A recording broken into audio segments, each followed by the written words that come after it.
Hello everyone, मैं ब्रजेश कुमार अपने YouTube channel GK by Brajesh पे आपका स्वागत करता हूं। दोस्तों, हम लोग यहां पर देखेंगे जितने भी जीके जीएस के क्वेश्चन हैं और जो इम्पोर्टेंट आपके एग्ज़ाम हैं, क्योंकि आपको देखिए यूपीपी री एग्ज़ाम आपका 23-24 अगस्त से होना है। फिर अगले महीने 9 सितंबर से लेकर 26 तक का आपका एसएससी सीजीएल होना है। तो बहुत इंपॉर्टेंट क्वेश्चन है।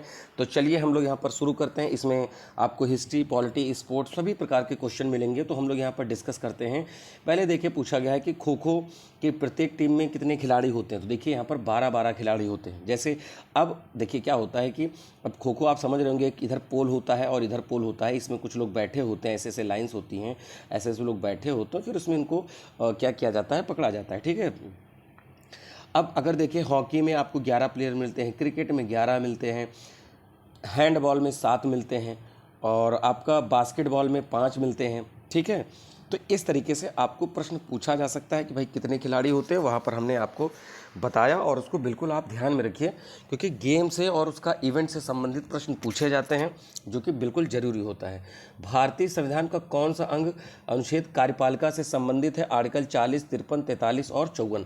तो यहाँ पर देखिए आर्टिकल 53 जो है, संघ की कार्यपालिका शक्ति राष्ट्रपति में नियुक्त होती है। देखिए आप आर्टिकल अगर 52 के तहत पढ़ेंगे, मतलब पार्ट या भाग 4 कहिए, सॉरी 5, उसमें क्या है कि आपको दिया है राष्ट्रपति के बारे में दिया है। तो उसी की आर्टिकल 53 में दिया हुआ है कि जो संघ की कार्यपालिका शक्ति है वो राष्ट्रपति में निहित होगी। तो आर्टिकल 53 के तहत दिया है।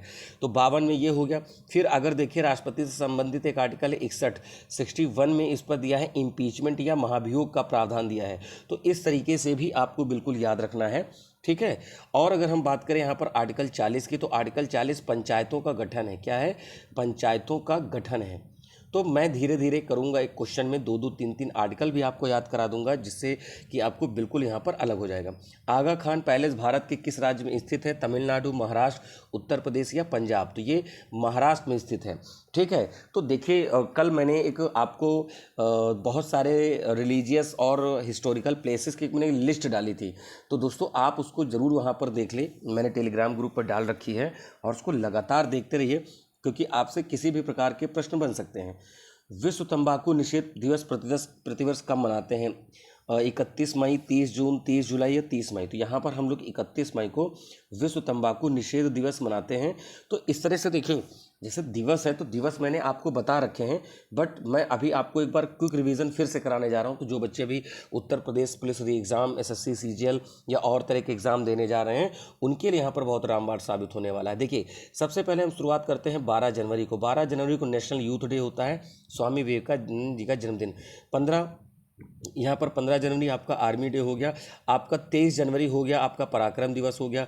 फिर 25 जनवरी हो गया मतदाता दिवस, क्योंकि 25 जनवरी को ही मतलब उस दिन आपका इलेक्शन कमीशन मनाता है। 26 जनवरी रिपब्लिक डे हो गया। ठीक है। इसके बाद फिर 30 जनवरी को मार्टायर डे या शहीद दिवस। तो देखिए 1, 2, 3, 4, 5, 6 इसमें हो गए। ठीक है। फिर फरवरी का देखते हैं, 2 फरवरी विश्व आर्द्रभूमि दिवस या वेटलैंड डे। फिर आपको 28 फरवरी को होता है साइंस डे यानी विज्ञान दिवस। ठीक है, 2 ये हो गए। फिर 22 मार्च को होता है जल दिवस, 22 अप्रैल को होता है पृथ्वी दिवस और 22 मई को होता है जैव विविधता दिवस। ठीक है। 31 मई को तंबाकू निषेध दिवस होता है। 5 जून को पर्यावरण दिवस होता है। 21 जून को आपका योग दिवस होता है। और आपका क्या कहते हैं कि 11 जुलाई को जनसंख्या दिवस होता है। 29 जुलाई को आपको टाइगर दिवस होता है। 29 अगस्त को स्पोर्ट डे होता है। 5 सितंबर को आपका होता है शिक्षक दिवस। 16 सितंबर को होता है आपका ओजोन दिवस होता है। 16 सितंबर को क्या होता है? ओजोन दिवस होता है। स्पीड थोड़ी सी दोस्तों मैंने ज़्यादा रखी है, ताकि आप वीडियो पॉज करके बाद में जल्दी से लिख लें, क्योंकि मेरे को ये लग रहा है कि दोस्तों कि जितना कम समय में ज़्यादा रिवाइज करा दो। तो 16 सितंबर को आपका ओजोन दिवस हुआ था। 29 जो अगस्त मैंने बताया स्पोर्ट डे, वो मेजर ध्यानचंद जी के जन्मदिन पर होता है।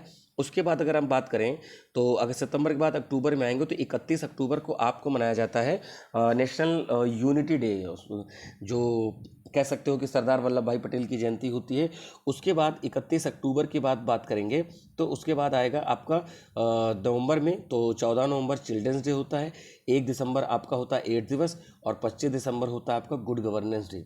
तो इस तरह से मैंने लगभग जितने मुझे जल्दी से याद आए वो हमने आपको बताया, लगभग 20 प्लस मैंने दिवस आपको तुरंत बता दिए। ठीक है, तो उसको याद कर लें। कौन दो ओलंपिक पदक जीतने वाली पहली भारतीय महिला बन गई हैं? हिमा दास, पीवी सिंधु, साइना नेहवाल, मनिका बत्रा। तो यहाँ पर क्या हो जाएगा?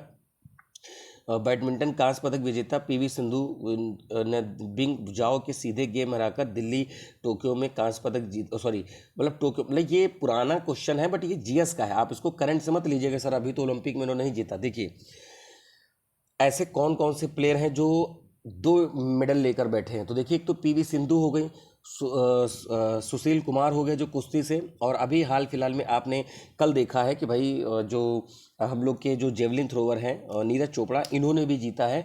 पिछले साल गोल्डन बॉय बने थे टोक्यो ओलंपिक में, इस बार इन्होंने सिल्वर जीता है। और मैंने करंट अफेयर की वीडियो में भी बताया था कि अरशद नतीम जो है उन्होंने 92.97 मीटर का भाला फेंक कर उन्होंने इस बार का ओलंपिक रिकॉर्ड भी बनाया है और सबसे उन्होंने गोल्ड मेडल जीता है। ठीक है, तो वो भी आप पॉइंट याद रख सकते हैं।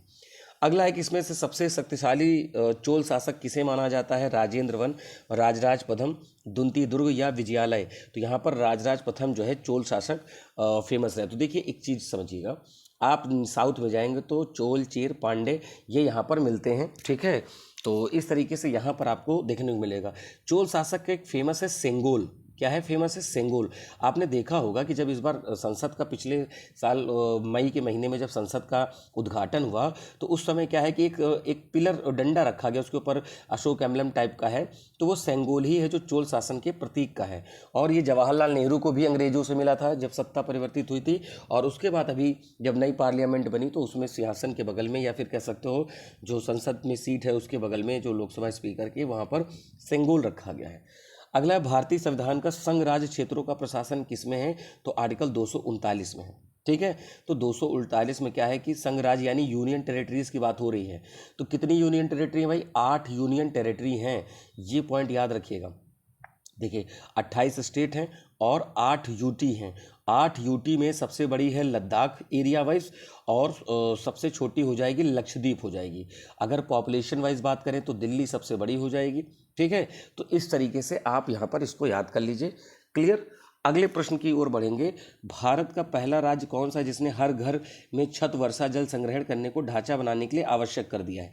अब इस क्वेश्चन को आप कैसे समझेंगे? देखिए मान लीजिए किसी का घर बना हुआ है, मैं ऐसे बना देता हूँ, बाकी आप अपने हिसाब से घर बनाइएगा। मैं चलिए ऐसे छत बना देता हूँ। तो जब वर्षा जल होगा यहाँ पर तो इसमें से एक पाइप लगी होगी और इसको नीचे कुछ नीचे कहीं पर खुदा होगा बोरवेल, उससे ये पानी क्या होगा नीचे स्टोर हो जाएगा। ठीक है, या फिर मान लीजिए टंकी बना के आपने स्टोर कर लिया, बाद में उसको पीने योग्य, नहाने योग्य या फिर कपड़े धुलने को उसमें, या फिर किस गाड़ी की साफ सफाई, इस तरह से आप प्रयोग कर सकते हैं। दैट इज़ द वर्षा जल संग्रहण। और मोस्टली वो बोर बनाकर यानी गड्ढा कर कर वो ज़मीन में ही जाएगा, जिससे कि वाटर लेवल होगा प्लस पानी की भी बचत होगी। तो तमिलनाडु इसका आंसर है।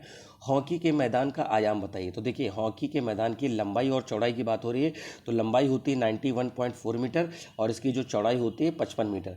और आपको पता है कि अभी पेरिस ओलंपिक में इंडिया ने क्या जीता है? ब्रॉन्ज मेडल जीता है। ठीक है, ब्रॉन्ज मेडल जीता है, तो इंडिया ने लगातार 2 साल ब्रॉन्ज मेडल जीता है, क्योंकि 2 साल से मतलब है टोक्यो ओलंपिक में भी इंडिया ने ब्रॉन्ज जीता था और इस बार भी इंडिया ने यहाँ पर क्या किया है? ब्रॉन्ज मेडल जीता है। ठीक है, तो और हमारे भारतीय टीम के गोलकीपर PR श्रीजेश जिनका नाम है, और उन्होंने संन्यास की घोषणा भी करी है। तो आप सोचेंगे सर ऐसा क्यों बता रहे हैं?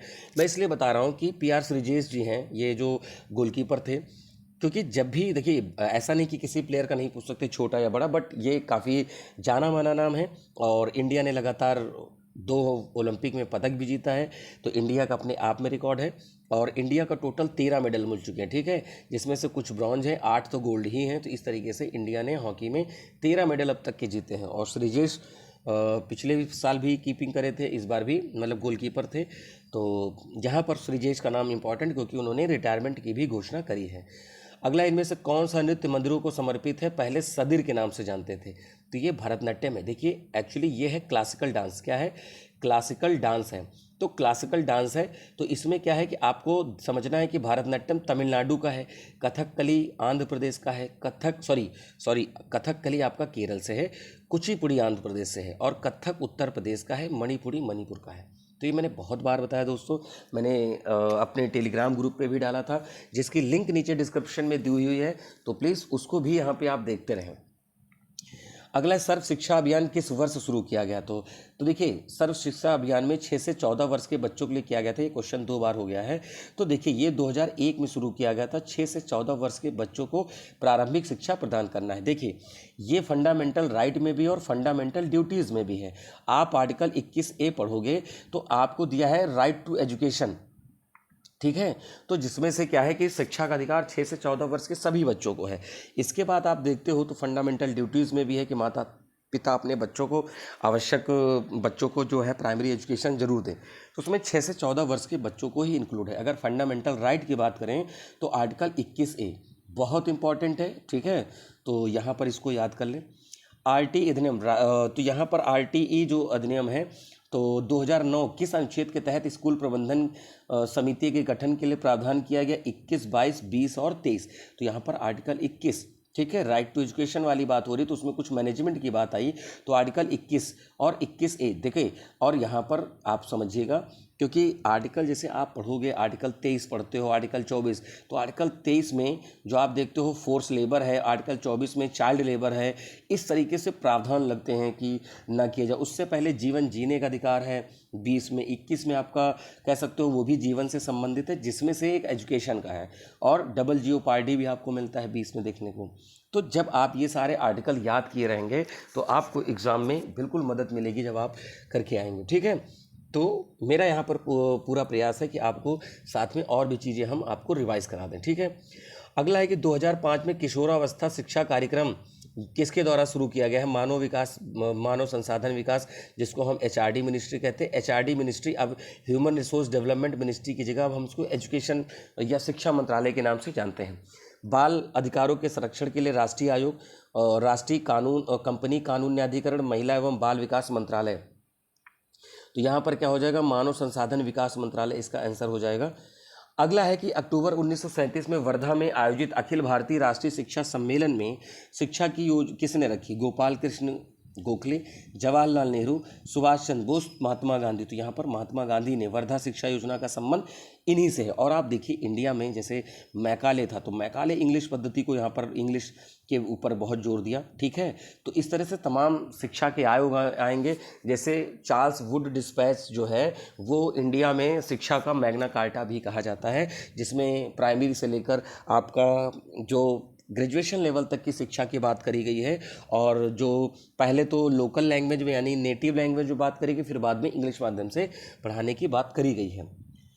भारतीय संविधान के राजनीति के नीति निर्देशक के तहत कौन सा अनुच्छेद सीधे बच्चों से संबंधित नहीं है? 48, 47, 41 और 42। तो देखिए आर्टिकल 48 भारतीय संविधान के नीति निर्देशक में बच्चों से संबंधित नहीं है। 47 में कहा गया है कि राज्य अपने लोगों के जीवन स्तर को ऊपर उठाने में, ठीक है, 48 में मतलब ऊपर उठाने में सार्वजनिक स्वास्थ्य में सुधार करने का प्रयास करेगा। और अभी एक और बहुत पूछा जाता है, सबसे ज़्यादा पूछा जाता है 48A। 48A में इन्वायरमेंट संबंधी प्रावधान है, ठीक है, पर्यावरण। फिर जैसे आर्टिकल 40 मैंने पंचायतों का गठन बताया था। अभी इस बार उत्तराखंड ने कॉमन सिविल कोड लागू किया था। तो आर्टिकल 44 में समान नागरिक संहिता है, ठीक है, किसमें? 44 में। देखिए 44 याद कर लीजिए, 40 याद कर लीजिए, 48A याद कर लीजिए, ठीक है। इस तरीके से आपको बहुत ज़्यादा जरूरी है, ठीक है। तो जहाँ पर जैसी बात आएगी मैं आपको बताता चलूँगा। उस उपकरण का नाम बताइए जो कंप्यूटरों में निर्देश को इंटरप्रेट और एग्जीक्यूट करते हैं। CPU, ALU, ठीक है। यहाँ पर CU है या कैश है, कैश मेमोरी। तो यहाँ पर CPU है, सेंट्रल प्रोसेसिंग यूनिट। देखिए CPU जो होता है वो आपका समझ लीजिए उसका कंप्यूटर का दिमाग है, ठीक है। वही आपका प्रॉपर जब वर्कर करता है तो आपका पूरा फिर कंप्यूटर भी रन करता है, ठीक। खिलजी वंश के बाद देखा, अच्छा एक चीज़ मैं आपको बता दूं, कंप्यूटर में अगर हम बात करें तो दो चीज़ें, एक तो है सॉफ्टवेयर, एक है हार्डवेयर। सॉफ्टवेयर जिसे आप टच नहीं कर सकते हो, जैसे मान लीजिए MS Excel आप उसको टच नहीं कर सकते, वो एक सॉफ्टवेयर है। एंटीवायरस एक सॉफ्टवेयर है, ठीक है। तो इस तरीके से सॉफ्टवेयर होता है। और हार्डवेयर क्या होता है? जिसको आप टच करते हो, जैसे कीबोर्ड, मॉनिटर, फिर आपका क्या कहते हैं माउस, जॉयस्टिक। तो इस तरीके से प्रिंटर, ये सब क्या है? हार्डवेयर है। तो आपसे ये भी पूछा जा सकता है इनमें से कौन कौन सा हार्डवेयर है, कौन सा सॉफ्टवेयर। तो आप सोचिएगा कि आप किसको केवल मतलब क्या कर सकते हो, टच नहीं कर सकते हो, ये जो प्रोसेस पे काम करता है। अगला खिलजी वंश के बाद ठीक किस वंश ने यहाँ पर दिल्ली पर शासन किया है? लोधी वंश, तुगलक वंश, राजपूत या फिर सैयद वंश। तो आपसे यहाँ पर इस प्रकार के प्रश्न पूछे जाएंगे और वंश से संबंधित भी प्रश्न लगातार आते रहे हैं। तो उम्मीद है कि भाई आपको चीज़ें यहाँ पर बिल्कुल समझ में आ रही होंगी और मेरी कोशिश रहेगी कि आपको बिल्कुल बताते चलें। तो देखिए यहाँ पर क्या है कि भाई खिलजी वंश के तुरंत बाद तुगलक बैठे और तुगलक में कौन? गयासुद्दीन तुगलक जो था उसने किया था। देखिए अगर हम बात करें शुरुआत से तो दिल्ली सल्तनत में सबसे पहले आएगा आपका गुलाम वंश। कौन आएगा? गुलाम वंश आएगा, ठीक है। और गुलाम वंश में क्या था कि भाई कुतुबुद्दीन ऐबक ने यहाँ पर क्या किया? इस गुलाम वंश को हम ममलूक वंश भी कहते थे। क्या बोलते थे? ममलूक वंश कहते थे। तो उसकी स्थापना करी। इसके बाद आप देखेंगे मतलब इसमें जब कुतुबुद्दीन ऐबक आएंगे, फिर इल्तुतमिश आएंगे, इस तरीके से कई राजा आते हैं, रजिया सुल्तान आती हैं, बलबन आता है, ठीक। फिर उसके बाद क्या होता है? फिर गुलाम वंश के बाद में अगर बात करूं तो आपके बाद आ जाएगा खिलजी वंश आ जाएगा। क्या हो जाएगा? खिलजी वंश आ जाएगा, जिसमें जलालुद्दीन फिरोज खिलजी ने खिलजी वंश की स्थापना करी थी।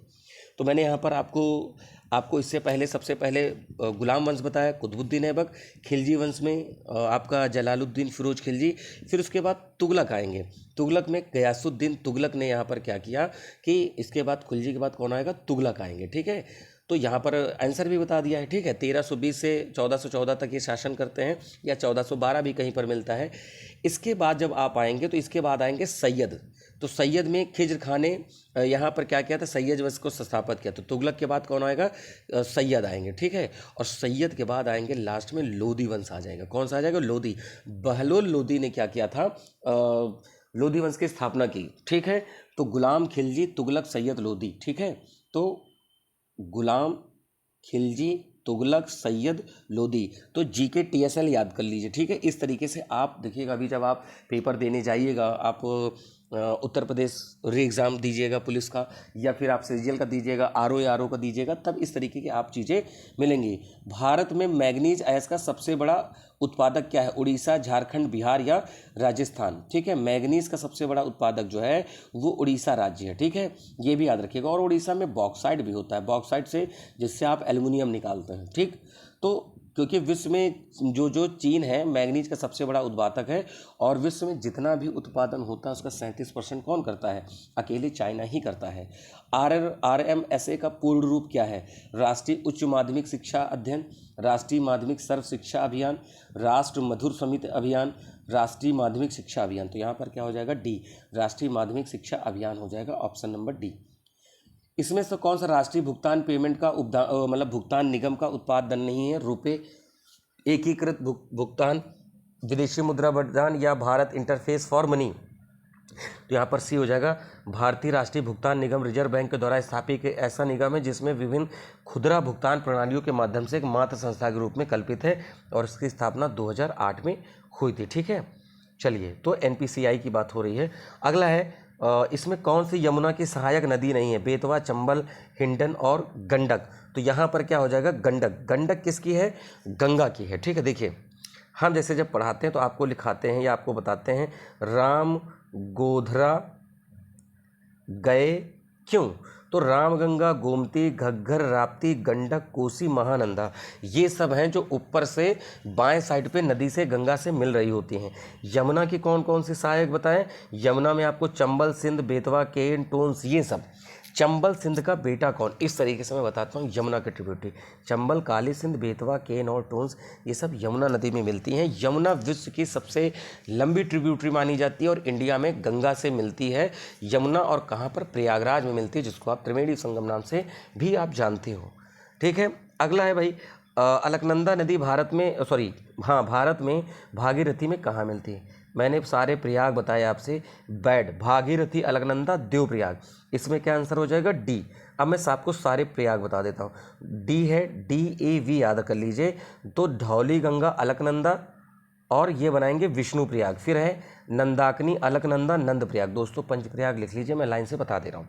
पहला है धौली गंगा, अलकनंदा, विष्णु प्रयाग। दूसरा है नंदाकिनी, अलकनंदा, नंद प्रयाग। तीसरा है आपका पिंडारी, अलकनंदा, कर्ण प्रयाग। फिर अगला है रुद्रप्रयाग, अलकनंदा और मंदाकिनी पे, ये बस उल्टा लिखा है। अगला है भागीरथी, अलकनंदा, देवप्रयाग, और यहीं से देवप्रयाग से ये गंगा नाम से जानी जाती है। अदरवाइज भागीरथी मेन इसकी ब्रांच है जो कि गंगोत्री ग्लेशियर से निकल रही होती है। अगला है भारत में आयुध अधिनियम किस वर्ष स्थापित किया गया? 1951, 59, 64 या 55? तो यहाँ पर किया गया आयुष अधिनियम या शस्त्र अधिनियम 1959 आर्म्स एक्ट के 1959 आर्म्स एक्ट के तहत भारतीय संसद द्वारा पारित एक अधिनियम है जिसमें अवैध हथियारों और गोला बारूद से होने वाली हिंसा को रोकने के लिए बनाया गया है। अगला है निम्नलिखित में से कौन सा सोडा फाउंटेन बनाने में प्रयुक्त सामग्री नहीं है? Peppermint, Mentos candy, chocolate syrup, बड़ा प्लास्टिक टॉर्प या ग्राउंड कवर या डाइट कोक? तो यहाँ पर क्या है, चॉकलेट सिरप का है, इसका प्रयोग हम सोडा फाउंटेन बनाने के लिए प्रयोग नहीं करते हैं। बाकी और चीज़ें जो हैं वो किया जाता है, लेकिन मतलब लिक्विड है, पीने वाला पदार्थ है, उस तरीके से यहाँ पर बात हो रही है। अगला, भारतीय मानक समय ग्रीनविच से कितना आगे है? तो भाई ये तो बच्चे को पता है कि 5.5 घंटे आगे है, बट कैसे? देखो इंडिया है, इंडिया की जो स्टैंडर्ड टाइम लाइन है वो 82.5 डिग्री है, ठीक है, और इधर ग्रीनविच है। अगर 0 से 82.5 पृथ्वी घूमेगी तो कैसे घूमेगी? देखिए 1 डिग्री बराबर पृथ्वी घूमती है 4 मिनट में, और आधा डिग्री घूमेगी 2 मिनट में, ठीक है, ये याद रखिएगा। अभी शॉर्ट में बता रहा हूँ, पृथ्वी 1 डिग्री जब घूमती है तो 4 मिनट में घूम जाती है। तो कैसे? देखिए 82.5 को हम क्या कर सकते हैं, ऐसे लिख सकते हैं 82 प्लस हाफ, तो हाफ की वैल्यू कितनी हो गई? 2 मिनट, और 1 डिग्री बराबर 4 मिनट है, तो 82 का 4 से मल्टीप्लाई करेंगे 328 मिनट आएगा, तो दोनों को जोड़ेंगे 330 मिनट निकलेगा।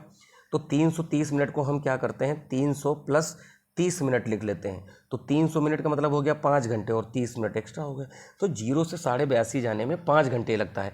अब आपको मैं एग्जांपल देता हूँ कैसे। मान लीजिए 0 पे क्या है, लंदन है या इंग्लैंड है। लंदन में अगर कोई मैच सुबह 9 बजे शुरू हुआ तो इंडिया में कितने बजे होगा? तो 5.5 घंटे जोड़ दीजिए, 9 5 14 यानी 2 ढाई बजे होगा। आप 9 में 5.5 घंटे जोड़ के देख लीजिए, ठीक है। तो इस तरीके से हम लोग ग्रीनविच से आ गए हैं। मौर्य साम्राज्य का प्रथम शासक कौन था? बिंदुसार, चंद्रगुप्त, बृहदत्त या अशोक? तो आपको पता है कि यहाँ पर चंद्रगुप्त मौर्य था। क्यों? इनकी जो हेल्प करी थी एक व्यक्ति थे चाणक्य। चाणक्य का नाम है विष्णुगुप्त या कौटिल्य। तो चाणक्य क्या थे? पहले घनानंद के यहाँ थे, ठीक है। घनानंद नंद वंश का समझ लीजिए अंतिम राजा था। चाणक्य ने इनकी बेइज्जती, घनानंद ने चाणक्य जी की बेइज्जती कर दी। तो इन्होंने प्रतिज्ञा करी कि जब तक मैं नंद वंश का विनाश नहीं कर दूंगा तब तक कि मैं यहाँ पर चैन से नहीं बैठूंगा। तो इन्होंने चंद्रगुप्त मौर्य को ट्रेन किया, और बाद में क्या है कि भाई धीरे धीरे मगध राज पर कब्जा हो गया। मगध आपका बिहार पटना वाला जो क्षेत्र है वो पूरा था, और बाद में मगध तो पूरा फैला, काफ़ी दूर दूर तक फैला। अशोक ने तो फिर साउथ तक कवर किया और उधर अफगानिस्तान तक गए। तो इस तरीके से मौर्य साम्राज्य काफ़ी बड़ा था, और उसमें से एक अशोक राजा हुए हैं जो क्या कहते हैं कि भाई उनके सामने ग्रेट शब्द भी जुड़ता है, आपने ये भी सुना। अगला, भारतीय संविधान में कौन सा अनुच्छेद समक्ष समता को डिनोट करता है? देखिए यहाँ पर अगर हम बात करें तो जो आपका ये कॉन्स्टिट्यूशन है, ये आर्टिकल है, आर्टिकल 14, ये आपका मिलता है समानता। तो 14 से लेकर जो है आपका 18 तक समानता का मिलता है। फिर 19 के बाद फिर आपका स्वतंत्रता शुरू हो जाता है। तो 19 में आपको फ्रीडम देखने को मिलती है। 23 में क्या है भाई? 23 में अभी मैंने बताया था, 23 में मैंने था फोर्स लेबर या ह्यूमन ट्रैफिकिंग होती है। 36 में, आर्टिकल 36 में देखने को क्या मिलेगा? तो 36 में आपको स्टेट की डेफिनेशन मिलती है, जो आर्टिकल 12 में दी हुई है, फंडामेंटल राइट में जो दी है स्टेट की डेफिनेशन क्या होती है। तो समझ में आ गया। 36 में स्टेट की डेफिनेशन हो गई, 14 में आपका इक्वालिटी हो गई, 19 में आपकी फ्रीडम हो गई, 23 में फोर्स लेबर हो गया, या फिर कह सकते हो ह्यूमन ट्रैफिकिंग की बात करी जा रही है। अगला, नील विद्रोह जो है एक कृषक आंदोलन था। देखिए नील की खेती को बोने को लेकर विद्रोह हुआ, ये वो था 1859 और 60 में। तो ये किया किसने था भाई? दिगंबर विश्वास और विष्णु विश्वास, दो लोग थे।